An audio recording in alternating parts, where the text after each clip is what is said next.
إن الحمد لله نحمده ونستعينه ونستغفره ونعوذ بالله من شرور أنفسنا ومن سيئات أعمالنا من يهده الله فلا مضل له ومن يضلله فلا هادي له ونشهد أن لا إله إلا الله وحده لا شريك له ونشهد أن محمدا عبده ورسوله أما بعد السلام عليكم ورحمة الله تعالى وبركاته بسم الله الرحمن الرحيم. Bugun birodarlar qarz haqida dars boshlaymiz. Qarz olish, berish, qarz nima, shariatda qarz berishlik qanday amal, shariatda qarz olishlik qanday amal. Bu mavzuni tanlashimizga sabab juda ko'p odamlar, xususan yoshlar, qarzdan qo'rqmay qo'yayotganligi ko'zga ko'rinib qoldi. Qarz olishlik oson bo'lib ketganligi uchun qarzdor bo'lganlar ham ko'payib ketdi. Ana shu qarzini uzoqmasdan xonavayron bo'lib, bori burdadan ajrab, yurtidan, uyidan, musofir yurtlarda qarz uzaman deb yurganlar ko'payib ketdi. Bu suhbatlarimiz orqali insonning hayotida katta bir ahamiyat kasb etadigan masala haqida bahs qilmoqchimiz. Qarz masalasi haqida. Qarz. Payg'ambarimiz sollallohu alayhi vasallam hadis shariflarda marhamat qilib aytadilar. Abu Said al-Khudri roziyallohu anhudan qala nabiy sollallohu alayhi vasallam idza khalasa al-mu'minuna minan nar hubisu bi qantaratin baynal jannati wan nar fayataqassuna mazalima kanat baynahum fid dunya hatta idza nuqqu wa hudhibu udhina lahum bi dukhulil jannah. Rasululloh aytadilar, Imom Buxoriy keltirgan hadis. Mo'minlar do'zaxdan xalos bo'lishgach, jannat bilan do'zax o'rtasidagi ko'prikda tutiladilar, to'xtatiladi. Va dunyoda o'rtalarida bo'lib o'tgan zulmlarning qasosini bir-birlaridan oladilar. Nihoyat tozalanib, musofo bo'lishgach, ularga jannatga kirish uchun izn beriladi. Mazolim degani birini ikkinchisida qolib ketgan haqqi. Kim kimni urdi, bu javob qaytara olmadi. Kim kimni haqorat qildi, javob qaytara olmadi, haqqini ola olmadi. Kim kimni pulini, molini oldi, yeb ketdi, qarz bo'lib ola olmadi. Mana shular to'xtab hal qilinmagunicha mu'minlarga jannatga kirishlikka izn berilmaydi. Payg'ambarimiz sollallohu alayhi vasallam umri davomida bir marta haj qilganlar. Ana shu hajjatul vadoda 100 mingdan ortiq odam yig'ilgan joyda Rasululloh sollallohu alayhi vasallam shunday dedilar. Katta xutbasining bir qismi. Fa inna dima'akum va amwalakum va a'radakum alaykum haramun. Ka hurmati yawmikum hada fi shahrikum hada fi baladikum hada. Ey odamlar, albatta qonlaringiz, mollaringiz va obro'laringiz sizlarga bir-biringizga haromdir. Xuddi bugungi kuningiz, bugungi oyingiz va bu shahringiz harom bo'lgani kabi. Qarz hamma zamonda bo'lgan. Hamma davrda, hamma makonda, hamma jamiyatda qarz oldi berdi muomalasi bor bo'lgan va bundan keyin ham bo'ladi. Ammo bizning zamonamizga kelib ayrim odamlarning mana shu qarzga bo'lgan munosabati avvalgi odamlarning munosabatidaqa bo'lmay qo'ydi. Ayniqsa yoshlarni. Yoshlar qarzdan qo'rqmayapti. Qadimdan odamlar bir-biriga yordamlashgan, qiyinchilik bo'lganda ko'maklashgan, biror bir ehtiyojini qondirish uchun bir-biriga qarz berib olgan. Ijtimoiy hamkorlik uchun qarz. Odamlar modomiki bir jamiyatda yashar ekan, birini mashaqqatini yengillatishlikka ikkinchisi yordam berishlik kerak. Hamkorlik bo'lish kerak. Biri qiylanganda ikkinchisi pul berib yordam berib turgan qarzga. Qarz olingan iqtisodiy rivojlanish uchun. Bir odamning tijorati yurib turibdi, kengayishlikka zarurat tug'ildi. Mahsuloti yaxshi ketyapti. Yana bir ozgina qarz olib zavodiga kirgizsa, yana bir 10 ta 20 ta odam ishlik bo'ladi, jamiyatda ehtiyoji qondiriladi. Demak, iqtisodiy rivojlanish uchun qarz olingan odamlar tomonidan zaruratni qondirish uchun qarz olingan. Biror uyib kuyib ketdi to'satdan. Yo bir sel keldi, yer qimilladi, to'satdan ofat keldi. Ko'chada qolmasligi uchun shu odamga qarz berilgan. Demak, qarz insonlar orasida doim bo'lgan, hozir ham bor, bundan keyin ham bo'ladi. Muhimi qarz ishini islomiy axloq, shar'iy me'yorlarga muvofiq qilishimiz kerak. Qarz hayotimizdagi muhim ishlardan bittasi. Qur'oni Karimda qarz haqida oyat tushishligini o'zi bu masalalar qanchalar muhim ekanligini siz bilan bizga bayon qiladi. Boshqacha qilib aytaman. Qarz haqida oyat tushdimi? Qur'onda qarz haqida gapirildimi? Demak, bu yengil masala emas. Qur'oni Karimdagi eng katta sura Baqara surasi. Ana shu Baqara surasining eng uzun oyati 282-oyat. Qarz haqida. Astagfiru billah. Ya ayyuhallazina amanu idza tadayantum bidaynin ila ajalin musamman faktubu. Ey mu'minlar, agar belgilangan muddatga qarz olsanglar, uni yozib qo'yinglar. Mana qarz olasizlar bir-biringlardan, yozib qo'yinglar deyapti. Qarzni ustida musulmonlar nima ish qilish kerakligi shariat islomiyada aniq qilib yozib qo'yilgan. Odam bolasi borki, birodarlar, qarzdor bo'lib qolishi mumkin. Inson issiq jon, zarurat to'satdan bir kutilmagan ishlar bo'lib qoladi, qarz bo'lib qolishi mumkin. Hatto Muhammad alayhisalom ham qarz olganlar, birodarlar. Oysha onamiz roziyallohu anhodan ishtara Rasululloh sallallohu alayhi vasallam min yahudiyyin ta'aman bi nasi'atin va rahana dir'an lahu min hadidin. Rasululloh sallallohu alayhi vasallam bir yahudiydan nasiyaga taom sotib oldilar, arpa. Puli yo'q, qarzga nasiyaga oldilar va unga o'zlarining temir sovutlarini garovga qo'ydilar. Rasululloh vafot etganlarida ana shu yahudiyning uyida sovut qolib ketgan edi Rasulullohning. Qarzni lug'aviy va istilohiy ma'nosi. Qarzni lug'aviy ma'nosi arab tilidan kesish, ajratish ma'nolarini bildiradi. Sababi qarz berayotgan odam o'zini molidan bir qismini kesib ajratib berayotgan bo'ladi. Bu lug'aviy ma'nosi. Shar'iy ma'nosi qarz biror kishiga ma'lum muddatga qaytarish sharti bilan berilgan pul yoki mol. Bir narsani berdingiz, pul yoki mol, paytda qaytarib berasan. Mana shu istilohiy ma'nosi bo'ladi. Birodarlar, islom dini, shariati qarzga bir jiddiy yondashadi, bu masalani jiddiy ko'radi.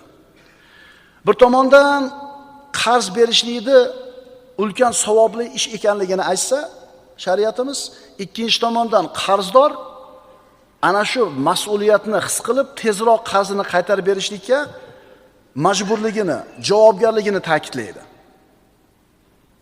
Kimdir aytishi mumkin. Domla, qarzni yaxshi narsa emasligini hamma biladi-yu, nima keragi bor bunaqa mavzuda dars qilishdi?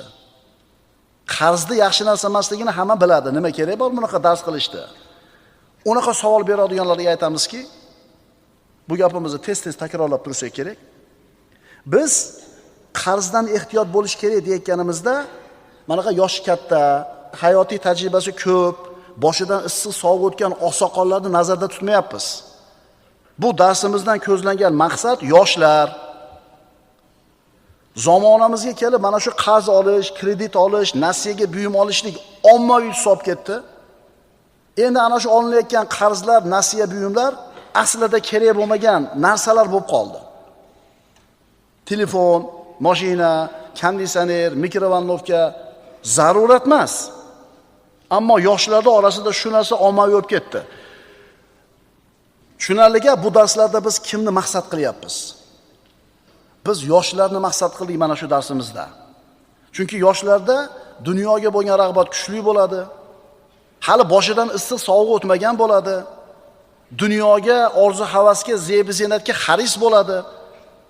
Ularda atrofidagi olam, interneti, televizori, ulpatlari mana shu dunyoni zeb-ziynatiga bo'lgan xirsini kuchaytiradiki, kamaytirmaydi. Bir marta yashaymiz. Yoshlikda o'ynab qolish kerak. Ulgiysan qolgan narsaga. Hamma olyapti-yu. Bir gap bo'lar, olaver.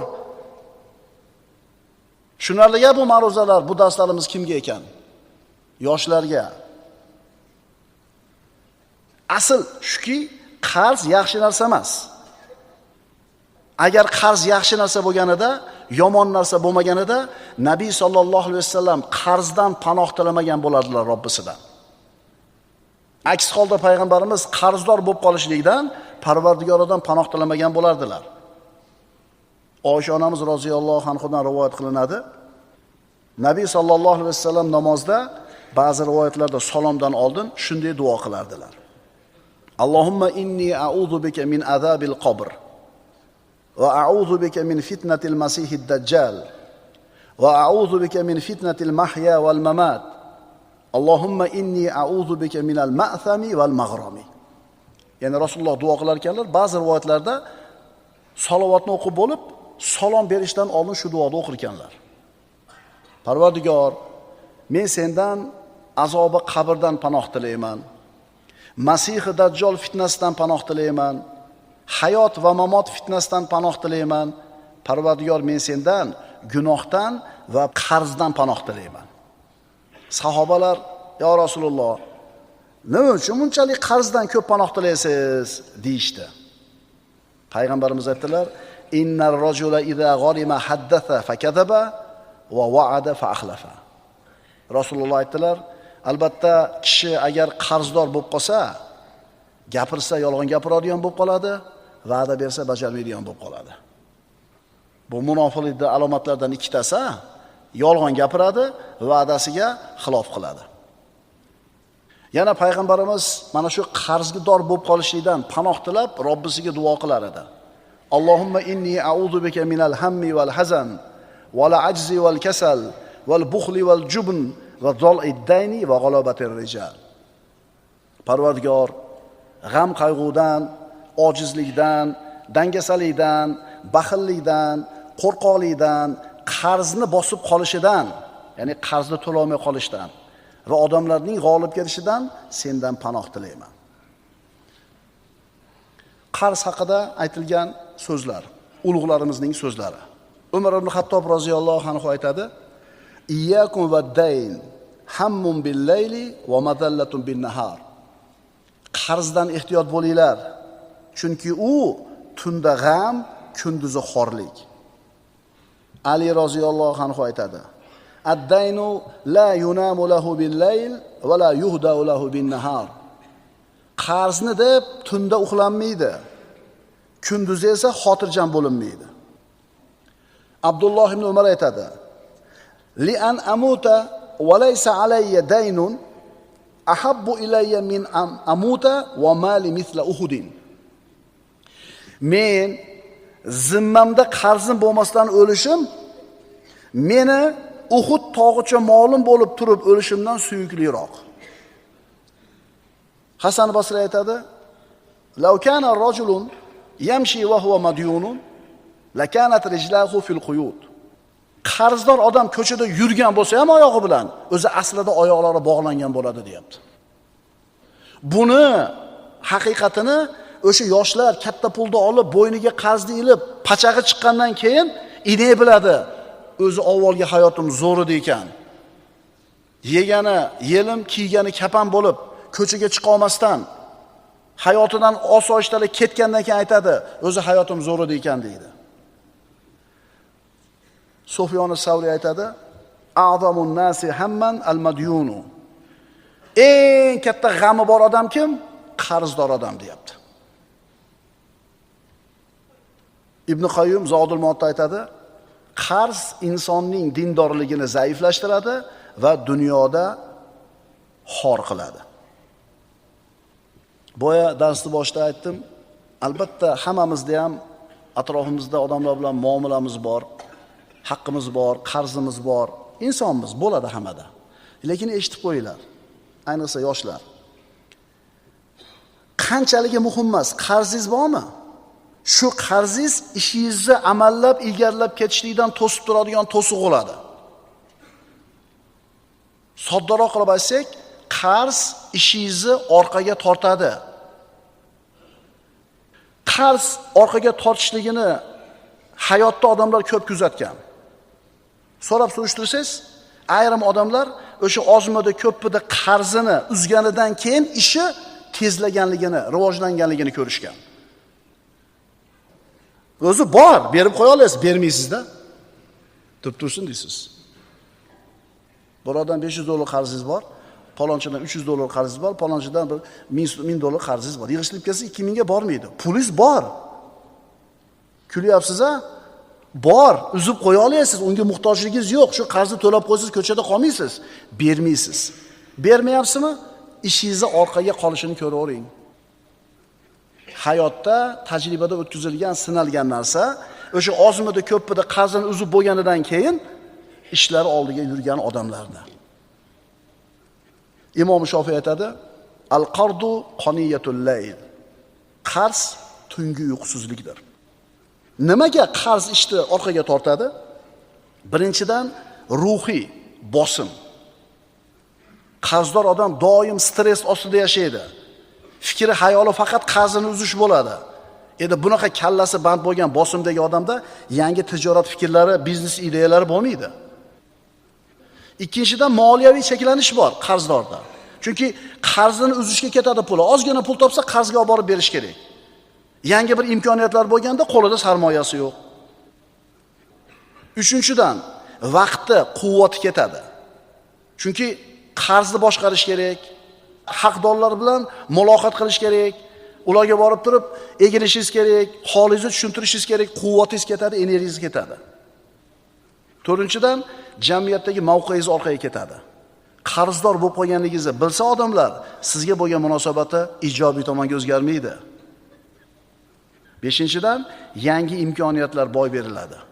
Yangi fikr chiqdi, yangi biznes taklif bo'ldi, lekin qarzingiz bor, qo'lingizda pulingiz yo'q, u ishga kirisha olmaysiz. Umar roziyallohu anhuning so'zini yana bir marta o'qib qo'yamiz.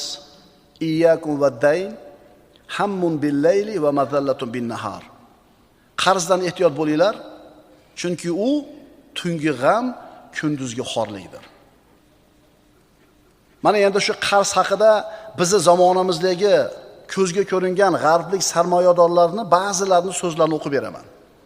Finansistlardan. U aytadi: "Men ko'p odamlarning spirtli ichimliklardan ko'ra qarzdan ko'proq pul yo'qotganini ko'rdim. Qarz bu muvaffaqiyatga erishishingizga to'sqinlik qiluvchi vositadir. Men qarz olib yutuqqa erishganlarni ham ko'rdim, lekin qarz tufayli yutuqqa erishish emas, balki qarzdan xoli bo'lib turib yutuqqa erishish haqiqiy barqarorlik va xavfsizlikni ta'minlaydi." Yomon qarz, shu zamonamizdagi ko'zga ko'ringan iqtisodchilardan bittasini gapi. Yomon qarz bu sizni cho'ntagingizdagi pulni chiqaradigan qarz, yaxshi qarz esa sizni cho'ntagingizga pul soladigan qarz. Qarz ikki xil bo'lyapti. Yaxshi qarz, yomon qarz. Yaxshi qarz cho'ntagingizga pul soladi, yomon qarz cho'ntagingizdan pulni chiqaradi. Yaxshi qarz qanaqa qarz? Zavodingiz bor, fabrikangiz bor, ishingiz yaxshi ketyapti. Mahsulotingizga talab kuchaydi, lekin imkoniyatingiz ozlik qilyapti, bir 10 ta stanok olish kerak. 10 ta stanok olsangiz, yana bir 20 ta odamni ishga olasiz, elni ehtiyojini qondirasiz, yana pul keladi. Demak, bu yaxshi qarz. Ishingizni rivojlanishiga sabab bo'ladigan qarz. Cho'ntagingizga pul soladigan qarz ekan, yaxshi qarz. Ikkinchisi nima bu? Yomon qarz. Sizni cho'ntagingizdan pulni chiqaradigan, ortiqcha orzu-havasga sarflanadigan qarz. Bizda qaysinisi ko'proq olinadi? Yana aytilinadi, qarz bu sizni kelajagingizdan bugunga pul olish. Hirs Odam alayhissalomdan bo'ldi. Mana bu daraxtning mevasini yemadi edi, hirsi qo'zib yedi. Uchinchisi Qobildan bo'ldi. Hasad qilib ukasini o'ldirib qo'ydi.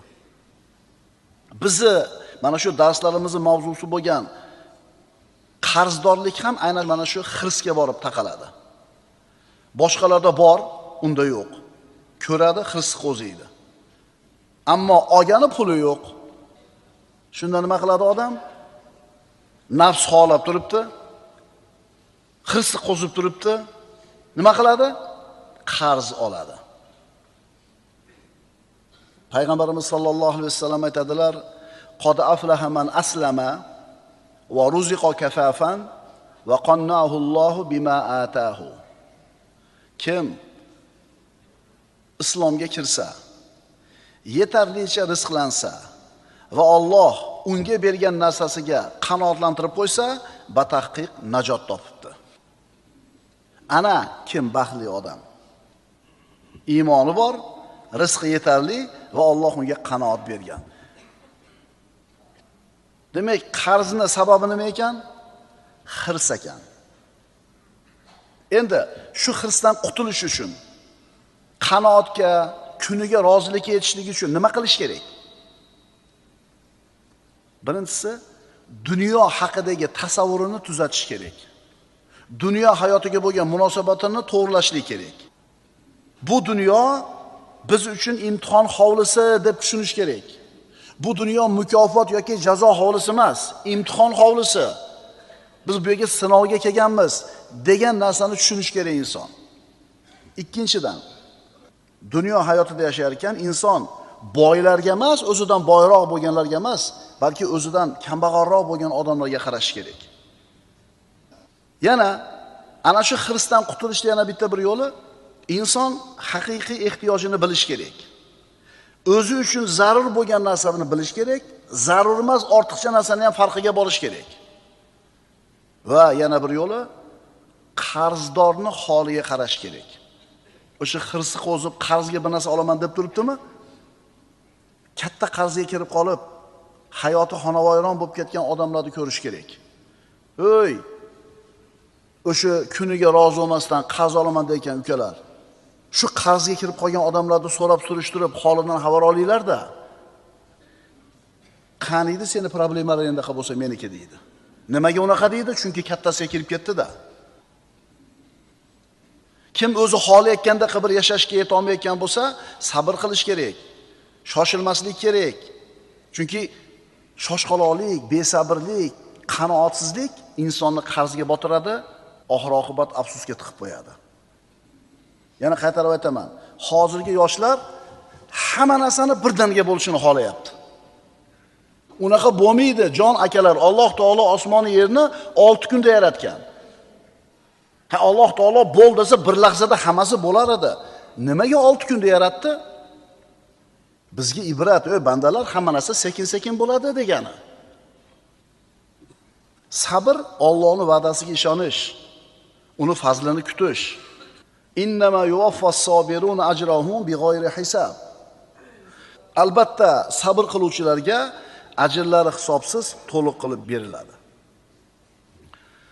Tushuninglar, ukalar, qirg'ida pasidagilar, sizlar hali yoshsizlar. Falon hoji kataqa boy bo'lgan yana bir 25 yil vaqt bor sizlarga. Shoshilmanglar.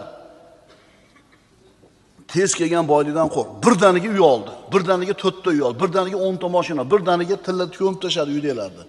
Unaqa bo'lmaydi-da, jon akalar. Yo bu dedi ekishizga siraz 700 ta pishadimi? Ha? Chachasiz biri chiqadi, biri chiqmaydi. Sabr qilinadimi? Nimaga shoshilasizlar?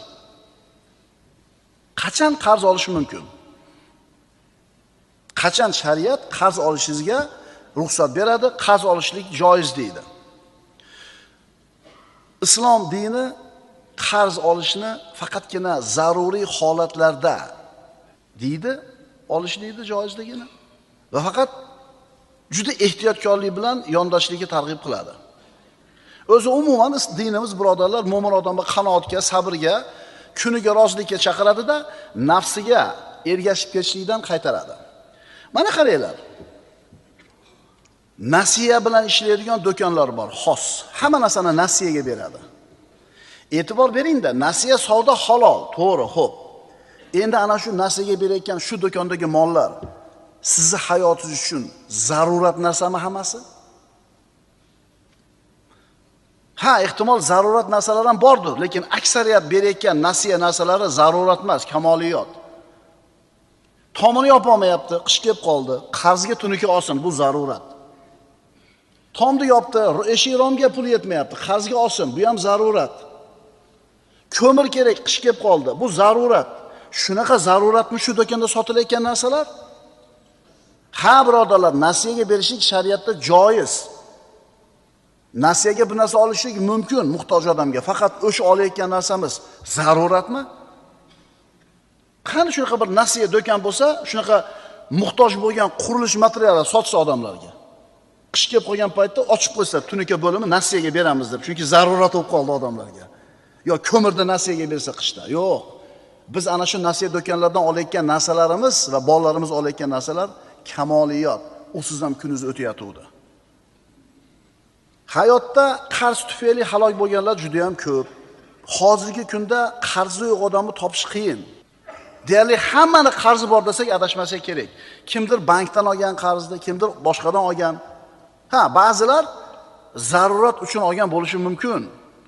Lekin ayrim odamlar, ehtimol ko'pchilik zarurat bo'lmagan narsa uchun qarz olgan. Takror aytamiz, biz qarzdan ehtiyot bo'lish kerak deyotganimizda qanaqa qarzni nazarda tutyapmiz? Kamoliyat, zebi zinat, zarurat bo'lmagan narsalarni qarzga olishdan ehtiyot bo'lishni chaqiryapmiz. Hashamat uchun olingan qarz, orzu havas uchun olingan qarz, zaruratsiz qarz. Hozirga kelib odamlar nima uchun qarz olyapti? Ayniqsa yoshlar. Sanaylar. Yangi telefon, yangi mashina, sayohat, yangi mebel, uy jihozlari, restoranda to'y qilish, ijtimoiy rang-baranglik uchun. Shu narsalar aslida unga hozir zarurmidi? Ana shu qarzni olishdan avval shu savolni berishimiz kerak. Shu olmoqchi bo'layotgan narsam, nasiyaga, qarzga menga hozir zarurmi? Yo'q, bu savolni olayotganda bermaydi. Qachon beradi bu savolni? Ish xolta bo'lgandan keyin. Qarzga botib, to'lolmay, uyqusi qochib, haqdorlar tinchitmasdan jonidan to'ylagandan keyin aytadiki, menga kerakmidi shu narsa deydi. Shuning uchun qarz olishni rejalashtirib turgan ukam, shu savolni o'zingga ber. Muammolarga kirmay turib, uyini sotishga majbur bo'lmay turib, tinchliging, halovating buzilmay turib, el yurt orasida bo'yning egilib qolmasdan turib, pushaymonga botmasdan turib o'zingdan so'ra. Menga shu narsa hozir zarurmi? Shu narsaga muhtojmanmi? Shu narsani olmasam hayotim to'xtab qolmaydimi? Arzimagan 3 kunlik dunyo hayotini deb turib, oxiratda boy berib qo'ymaslik kerak. Esimizdan chiqmasin. Hatto shahid ham o'zini maqomiga yetishlikdan qarzi sababli to'silib qoladi. Buning uchun uylanishim kerak deb turib, puli yo'q, qarz olyapti uylanishlikka. Mana shu niyatda Alloh taolo bunga ham yordam beradi, qarzdan qutuladi. Val g'ozi fi sabilillah va Allohning yo'lidagi g'ozi, jangchiga. Mana shu 3 ta odamga Alloh taolo albatta yordam beradi. O'zi umuman qarz so'rash kimga mumkin degan savol bo'lsa, payg'ambarimizning ushbu hadisi shunga javob beradi. Kim qarz so'rashlikka haqqi bor? Kimga halol? Qarz so'rash faqat 3 kishiga haloldir. Mana endi ko'raylik. Payg'ambarimiz mana shu 3 ta odam qarz so'raversin deyaptilar, ruxsat beryaptilar. Rajulin tahammala himalatan fahallat lahu al-mas'alatu hatta yusibaha thumma yumsik. Bir kishi qarz so'rashi mumkin. Kim u? Bir kishiki garovni zimmasiga olgan, ya'ni birovni o'rtada bo'layotgan muammoli masalan bo'ldi, men to'layman deb turib hal qilib qo'ydi. Boshqalarning muammosi hal bo'lishi uchun, o'rtadagi janjalni to'xtatish uchun men to'layman deb bo'yniga oldi. Mana shu odamga qarz so'rash halol bo'ladi. To shu narsani ado qilgunicha, keyin to'xtaydi so'rashdan. Va rajulin asobatu jaihatun ijtahat malahu fahallat lahu al-mas'alatu hatta yusiba qiwaman min ayshin. Ikkinchi odam kim? Bir kishining moli mulkini ofat yo'q qilgan. Ya'ni yuk cho'kib ketdi dengizga konteynerda, yo bir dehqonchiligini qor urib ketdi, shamol urib ketdi. Unga so'rash halol bo'ladi. Toki yashash uchun yetarli narsaga erishgunicha. O'sha yashash uchun bir yetarli narsaga ega bo'lib qolganda so'rash to'xtatish kerak. Uchinchisi, va rajulin asobathu faqatun hatta yaquma thalathatun min zawil hija min qawmihi laqad asobat fulanan faqa. Yana bir kishiki kambag'allikka duchor bo'lgan, toki uning qavmidan 3 ta aqlli odam palonchiga kambag'allik yetib qopti deb qo'ysa, Ya'ni 3 ta aqlli odam shu odam muhtoj bo'lib qopti desa, shunga halol bo'ladi so'rash. Toki yashash uchun yetarli narsaga yoki hayotini tiklashga erishgunicha. Birinchi toifa. Bu bir kishi odamlar o'rtasidagi nizoni, janjalni bartaraf qilish uchun garov yoki tovonni to'lashni bo'yniga olgan.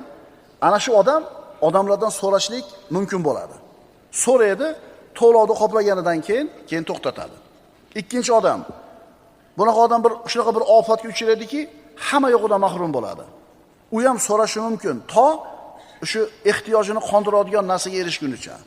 Uchinchisi, bir kishiki qattiq qashshoqlikka tushib qoladi. Ana shu odamning qavmidan bo'lgan aqlli 3 ta odam aytadiki, qiynalib qopti, muhtoj bo'lib qopti deb guvohlikka o'tadi. Shunda unga so'rashi mumkin bo'ladi. U ham o'ziga yetarli molni topgunicha. Bulardan boshqa holatlarda qabisa odamlardan so'rash harom hisoblanadi.